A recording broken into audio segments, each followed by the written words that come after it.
Granite lorry బోల్తా త్రుటిలో తప్పిన పెను ప్రమాదం.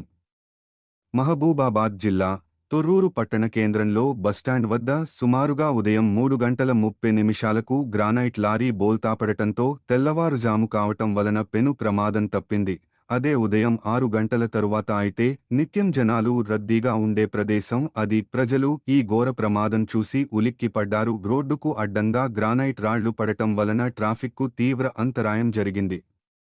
డ్రైవర్కు, క్లీనర్కు తీవ్ర గాయాలవటంతో స్థానికులు 108 వాహనానికి ఫోన్ చేసి చికిత్స కోసం క్షతగాత్రులను ఖమ్మం ఆసుపత్రికి తరలించారు.